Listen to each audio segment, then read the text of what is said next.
Hi there, this is James Tripp. Welcome to this video for Hypnosis Without Trance, which, if you are a regular subscriber to Hypnosis Without Trance, you will recognise as in a slightly different format, in that you cannot see my talking head, you can only hear my voice.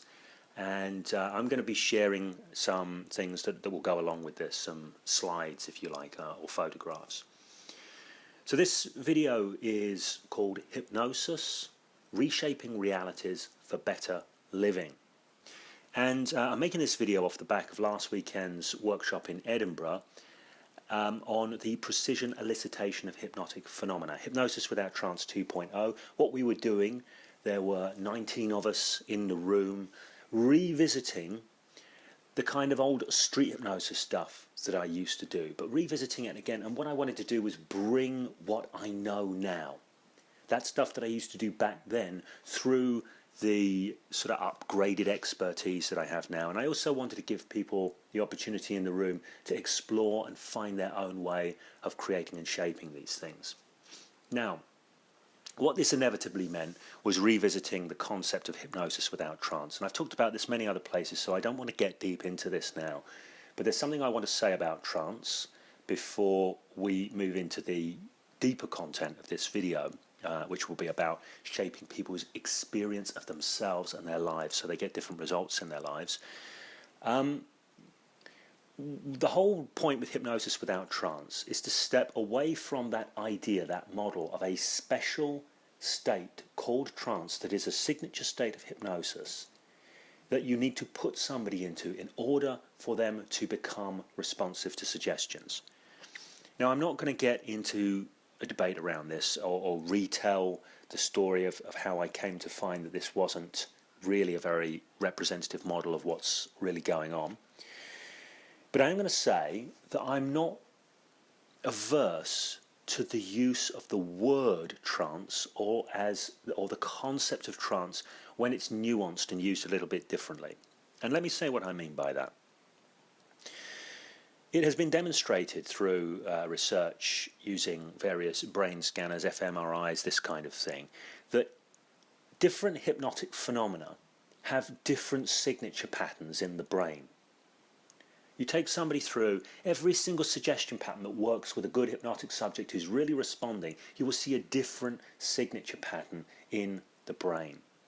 You don't have this one particular state called hypnosis. So basically what you get is different experiences, different signature patterns in the brain. In a sense, you could say every single hypnotic phenomenon represents a unique and specific tailored trance for that individual in that moment that creates for them that particular experience. So there isn't a thing called trances, but there are many things that are trances, moments that are trances. So I'm very happy to use the term trance, but I tend to use it not so much as a scientific word for a particular state of mind, but a poetic word to describe a particular type of experience. So for me, a trance is any experience that you are absorbed in from which emerges certain sets of automated behaviours and responses. So any experience you're absorbed in from which emerges any kind of automated behaviours and responses. Now, when you think about it like this, and I map them with the hypnotic loop, by the way, or the reality loop, whatever you prefer to call it. Now, when you think about things like this and you really start to look beneath the surface, you'll quickly recognize that we are in a trance, by that definition, of one kind or another all the time, from morning till night, every waking moment, even asleep, you could say. But every waking moment, certainly, we are in a trance of one kind or another. Our experience is shifting. We are continually absorbed in a mind-shaped reality, at least. And from that, our responses in the moment emerge. Now, we can have a certain amount of conscious interference with some of these states, bring a certain amount of conscious override into them, but usually a lot less than we perceive. So in essence, we live our lives through trances. We live our lives through hypnotic loops, if you prefer that term, of one kind or another. Now, with the workshop that I was doing last weekend, the precision elicitation of hypnotic phenomena, we're just doing fun stuff, hand sticks, name amnesias, etc., etc. We're just doing fun stuff. But the point of the exercise is that we are assisting somebody in shifting from the trance they are in into a specific tailor-made trance that creates a particular experience and response set. And while the content in the instance of last weekend's workshop was standard old school hypnotic phenomena stuff, when it comes to doing change work, we are doing exactly the same thing. We are taking somebody from the trance they are in into different trances. And what we want to do is expand the repertoire of choices they have in terms of the way they experience themselves in the various moments of their life. They come in with one set and they want to change something. So we want to assist them in connecting with different ways of experiencing themselves, different ways of experiencing the moments and the events of their lives, so as they find themselves connected with different options when it comes to their behaviour and their engagements and their general enjoyment of things, their well-being and this kind of thing. I want to share with you a quote here. I love this quote. I read it in Michael Yapko's book, Suggestions of Abuse. The subtitle of this book is True and False Memories of Childhood Sexual Trauma. And it is a book ostensibly about how therapists, if they're clumsy with their frames and their suggestions, can end up warping people's memories very easily, because we're all hypnotists, even if we don't think that we are. And either creating false memories out of nothing, or taking memories that exist and bending them into a different shape so that they're experienced differently. Memory is a very malleable thing. The mind is a very malleable thing. Experience is a very malleable thing. And this is what we connect with when we connect with the tools of hypnosis, using language and communication to transform people's experiences, because experience is malleable and memory is malleable. Now, I highly recommend that anyone who is a hypnotist or therapist of any kind, anyone, or coach, reads Suggestions of Abuse. And even if you're not concerned, you go, well, you know, I wouldn't be doing that kind of thing, you will learn a lot about the human mind, the brain, how we create and shape our experience, and you will get a lot of useful perspectives on how we can nudge realities in useful directions with our language. I want to share this particular paragraph, which I think is succinct, clear, and very, very beautiful. The chief advantage the use of clinical hypnosis affords to a competent clinician is that it allows the client to be absorbed in a different reality, one more helpful and therapeutic than the reality he or she lives in and finds distressing. Hypnosis is, to quote one of the pioneer hypnosis researchers, Dr. Ernest Hilgard, believed in imagination. The things we believe, our everyday trance states, so to speak, can either help us or harm us. Believing, for example, you are a worthwhile person and can enjoy good relationships with others feels a lot better than believing that you're no good and no one will ever like you. Both beliefs are arbitrary, but they sure don't feel the same. Getting absorbed in a different and more adaptive way of thinking and feeling about life experiences can diminish symptoms or even make them disappear. I absolutely love that paragraph. I think, as I say, it is beautiful, it is succinct, and it really sums up the power that we have as hypnotists in working with people. It is inviting them into a more empowering reality. A more empowering reality. Now, if you miss this, you miss something very, very powerful. If you think as a hypnotist your job is simply to have clients come in and you sit down and you run them through some kind of process, some kind of black box or golden box or sausage machine or whatever, where you put them in one end and they come out the other end changed, you may be missing the place where you have the greatest leverage.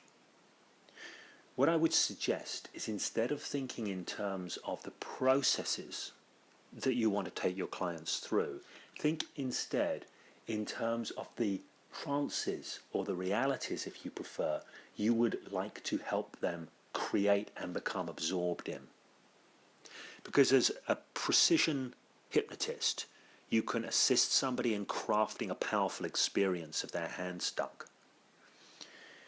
In the same way, we can assist somebody in crafting, we can precision craft an experience of having more choices, having freedom where there was restriction.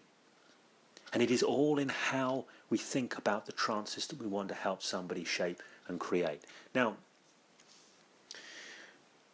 thinking about it like this, when I have a client show up and they sit down, my first question is, what is the trance that they're in?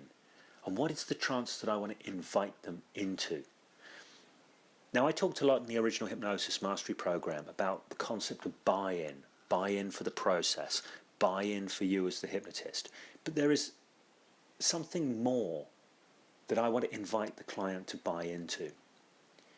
And the biggest thing I want to invite the client to buy into, and as rapidly as possible, is I want them to buy into the understanding that they can go so far beyond anything they've imagined in terms of what's possible for them. This is the first thing I want them to buy into. It's not the hypnosis I want them to buy into. It's not me as a practitioner. I want them to buy into what is possible for them, that goes beyond anything they have imagined. So for me, the first trance that I want to be precision shaping for somebody is the trance of possibility and enthusiasm.